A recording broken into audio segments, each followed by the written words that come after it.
மரியாதையா சொல்லு, ஓ மாஜி கணவனை கொலை செஞ்சுட்டு 10 லட்சத்தை கொள்ளை அடிச்சது நீதானே? மிஸ்டர் விஜய், கொலைகாரிய ஜெயில இருந்து தப்பிக்க வச்சு உங்க கஸ்டடியில வச்சுக்கிட்டு என்ன கொலைகாரிங்களா?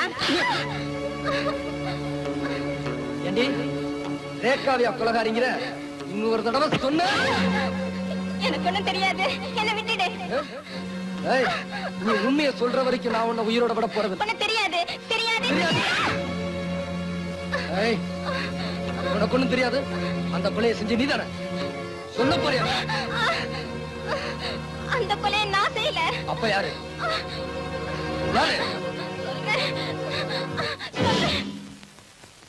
செத்து போன அந்த ப்ரொடியூசர் முதல்ல தான் படத்துல நடிக்க தான் என்ன கூட்டிட்டு வந்தாரு. நானும் நம்பி வந்தேன். ஆனா அவர் என்ன நடிக்க வைக்கல, என் வாழ்க்கையை கெடுத்துட்டாரு. சரி, கெட்டதான் கெட்டுட்டோமே, அவருக்கே மனைவி ஆயிடலாம்னு நினைச்சேன். ஆனா அவர் என்ன அப்படி நினைக்கல. ஏதோ விலை கொடுத்து வாங்கின ஸ்பெஷல் ப்ராப்பர்ட்டியா என்ன அலங்காரம் பண்ணி ஆசை தீர அனுபவிக்க மட்டும்தான் நினைச்சாரு. அதுக்கு மேல நான் அவரை நம்பல. திட்டம் போட்டேன், எப்போ அவர்கிட்ட மொத்தமா பணம் சேரும்னு. நான் நினைச்சபடியே அவர்கிட்ட 10 லட்சம் ரூபாய் சேர்ந்தது. அவருக்கு நண்பரா வந்து போய்கிட்டு இருந்த சிலோன் சண்முகத்தை நான் இதுக்கு பயன்படுத்தினேன். என் அழகுல மயங்கின அவரு 10 லட்சம் ரூபாய சாமர்த்தியமா எடுத்து கொடுத்துறேன், நீயும் நானும் ஒன்னா சேர்ந்து வாழ்க்கை நடத்தலான்னு கேட்டாரு. நான் சம்மதிச்சேன். ஆனா அவரை கொலை செஞ்சுதான் 10 லட்சத்தை எடுக்க போறாருன்னு எனக்கு தெரியாது. அந்த கொலையை செஞ்சது அவர்தான். ரொம்ப நன்றி. அப்ப நான் போலாமா? அவ்வளவு சீக்கிரம் போயிட்டா எப்படி? நிக்கிறீங்களே, உட்காருங்க, வாங்க.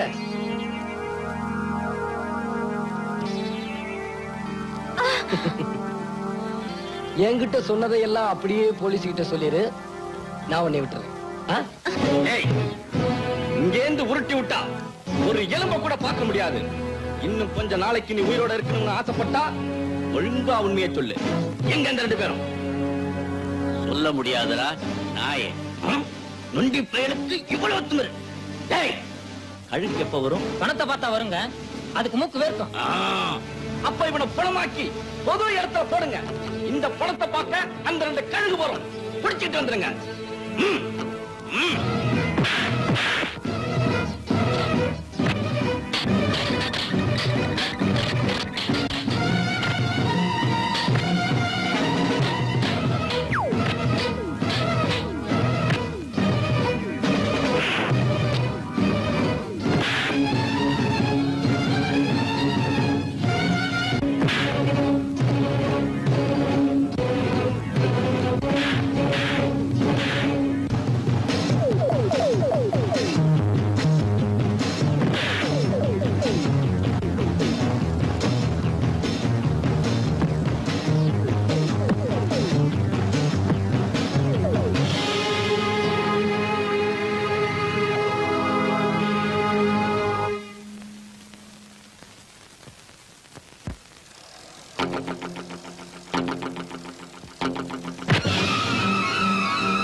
என்ன சொல்ல?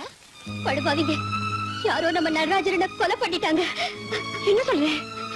ஆமா ரேகா, யாரும் இல்லாத அனாதை பணமா நடு ரோட்ல கிடக்குறாரு. எனக்கு ஆறுதல் சொல்ல இருந்த ஒரே ஒருத்தர் அவரும் போயிட்டாரா?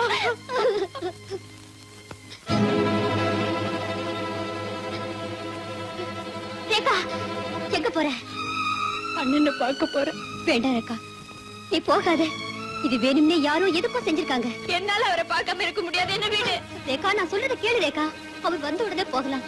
என்ன ஆபத்து வந்தாலும் வரட்டும், நான் போய் அவரை பார்த்தே ஆகணும். ரேகா, ரேகா.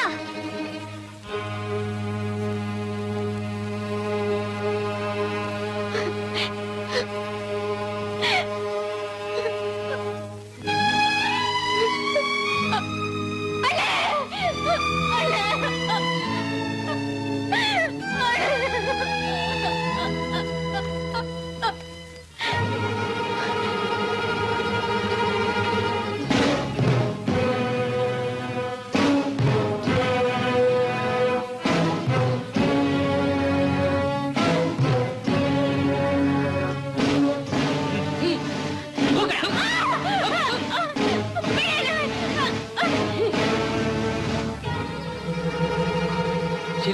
உண்மையான கொலைகார யாரு, அவன் எங்க இருக்கான்னு கண்டுபிடிச்சிட்டேன். ரேகா இங்க. சீலா, என்ன நான் கேட்டுக்கிட்டே இருக்கு, நீ பேசாம உட்காந்துருக்க. ரேகா இங்க. யாரோ நம்ம நடராஜனை கொலை பண்ணி நடு ரோட்ல போட்டிருந்தாங்க. சீலா, நம்ம நடராஜனையா? ஆமாங்க. அவரை பார்க்கறதுக்காக ரேகா ஓடி போனா யாரும் 4-5 பேர் அவளை புடிச்சு இழுத்துட்டு போயிட்டாங்க. அவங்க யாரு என்னன்னு எனக்கு தெரியல. அப்படியா? எனக்கு தெரியும். அவனுங்க யாரு, ரேகாவை எங்க கொண்டு போயிருப்பானுங்க. எங்க போறீங்க? அண்ணனை கொலை பண்ணி இருக்கானுங்க, ரேகாவை கடத்திட்டு போயிருக்கானுங்க. அவங்களை எப்படி சும்மா விடுறது? எனக்கு என்னவோ பயமா இருக்குது. அங்க போகாதீங்க. என்ன கொஞ்சம் நினைச்சு பாருங்க. சீலா, நீ நினைக்கிறது தப்பு. உன்னுடைய காதலா ரேகாவுடைய நட்பான்னு எனக்கு சோதனை வந்தா நிச்சயமா அவளுடைய நட்புக்கு தான் நான் முக்கியத்துவம் கொடுப்பேன். ஏன்னா நானும் அவளும் சின்ன வயசுல இருந்தே ஒன்னா சுத்தி ஒருத்தருக்கு ஒருத்தர் ஆறுதலா வளர்ந்தோம்.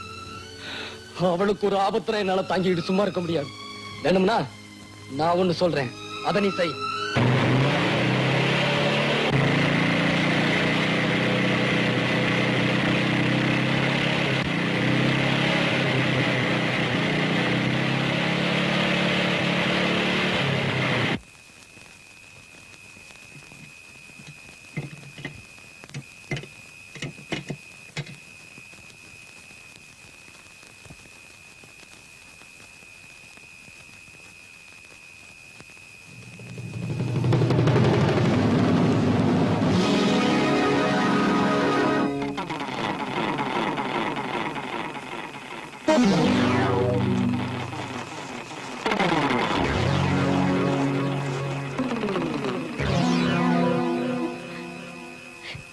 விஜய்,